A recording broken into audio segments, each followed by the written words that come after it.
السلام عليكم ورحمة الله وبركاته أعزائي المشاهدين، وحلقة جديدة ساخنة على قناة كابتن غندور.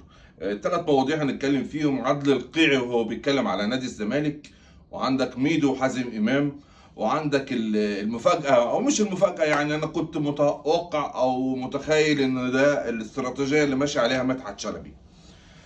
خلينا الأول نتكلم على مدحت شلبي. مدحت شلبي طبعا من ساعة ما راح السعودية وهو ماسك أو متشعلق في موضوع الترند. أنت راجل المفروض إن أنت راجل بروفيشنال، وراجل لك باع كبير قوي في الإعلام المصري، وأنا اتشرفت إن أنا برضو اشتغلت معاك تقريبا أيام كابتن سمير زاهر. أنت كنت مدير العلاقات العامة في اتحاد الكرة، ف هو ده النهج اللي انت ماشي عليه طول عمرك يعني.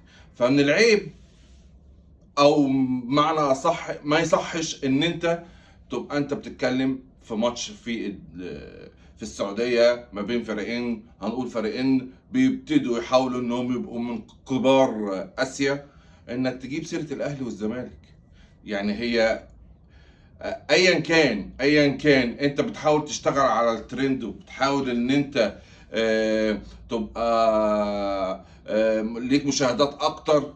مش كل حاجه تبيعها عشان خاطر انت عندك النادي الاهلي والزمالك، انت بتبيعهم عشان خاطر الدولار او عشان خاطر اللي انت بتشتغل في قناه سعوديه.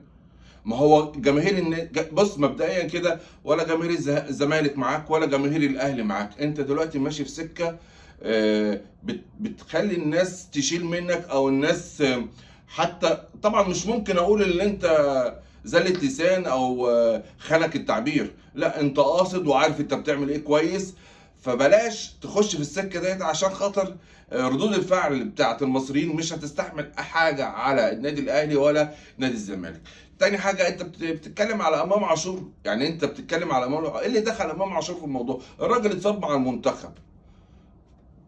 ايه بقى لازمتها الحركات ومش الحركات والكلام اللي هو برضو ده لعيب في النادي الاهلي ولعيب منتخب مصر ولعيب كل الناس متأكدة مليون في المية ان الراجل ده هيطلع منه حاجات اكتر واكتر.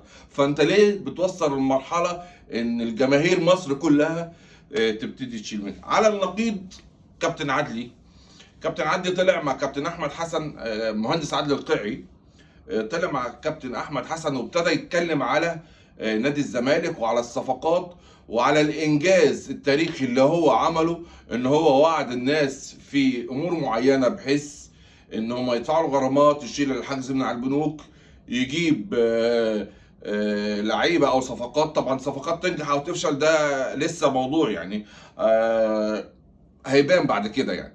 اما موضوع عبد الله السعيد، طبعا هم انجزوا وجابوا عبد الله السعيد عبد الله السعيد عبد الله السعيد فجاب ودخل نادي الزمالك او هيلعب نادي الزمالك برضو. اشاد بالموضوع دوت. بس هي الفكره كلها دلوقتي برضو الموضوع اللي انا اتكلمت فيه في الحلقه اللي فاتت ويمكن تقدروا تشوفوها. برضو انت جبت الفلوس دي منين؟ شابوه اللي انت عملت الكلام ده كله، وان انت انقذت نادي الزمالك. كان في ورطه كبيره، وكان في 10 سنين العجاف اللي هم كان سواد على نادي الزمالك. وطبعا كان نادي الاهلي في الطب، انا لازم ارمي حته كده، وكان نادي الاهلي طبعا في الطب. فانجاز. بس برضو عايزين نعرف في خلال ال 100 يوم دولت انت صرفت نص مليار يا حسين يا لبيب.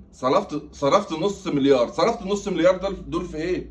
ده السؤال. ولازم ده نادي عام، ده من حق اي حد عايش في مصر معاه الجنسيه المصريه انه يسال السؤال ده، واحنا مش هنسكت على الموضوع ده. وعايزين نعرف انت برضو وصلت ان انت عملت كل الكلام ده كله كويس، برافو عليك، بس هنعرف انت جبت الفلوس دي منين.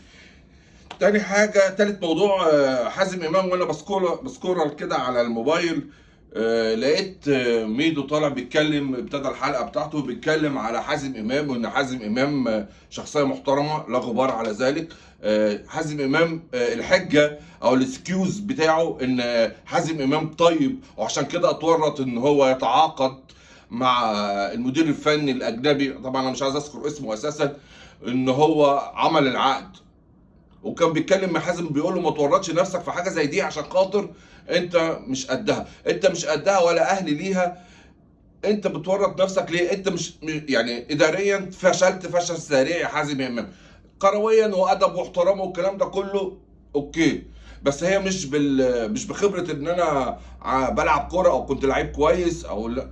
الاداره دي حاجه تانية، ليها دراسه، بتبقى عامل ماستر، بتبقى شغال على نفسك، بتعرف توصل ان انت لما تيجي تعمل عقد بتبقى عارف ايه اللي ليك واللي عليك وامتى الوقت وايه الثغرات اللي في العقود اللي انت تقدر تشتغل عليها. هي مش بالفهلوه يعني. مش كوره انت بتنزل تلعب ماتش وتنزل ترقص اتنين وتلاته، انت بترقص جماهير مصر يا حازم امام انت وميدو.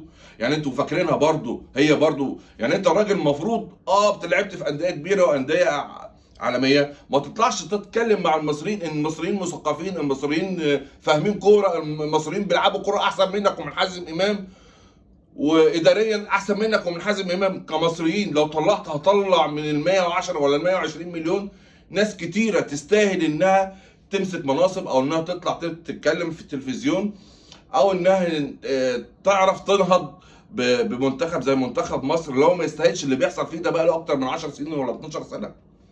فهي مش عشان خاطر انت معاك شاشه يمين وتطلع وتتكلم وبتطبطب على صاحبك، لا هي ما فيهاش طبطبه يا ريس. انت قد المكان ده وقد المسؤوليه اوكي، مش قد المكان ده ومش قد المسؤوليه قول السلام عليكم انا بعتذر. وانت مش محتاج يا حازم يا امام ان انت تفضل مطول في منتخب تبقى عضو رئيس مجلس اداره في اتحاد الكوره. انت عندك اشغال تانية وعندك برامج كتيره وعندك منصات كتيره تقدر تطلع صوتك وتتكلم، واعلاميا او في التحليل برضو انت ممتاز يعني. فسيب الحته دي لاهلها يعني. ومع اخر موضوع مع ميدو وحازم امام تبقى دي نهايه حلقتي. والسلام عليكم ورحمه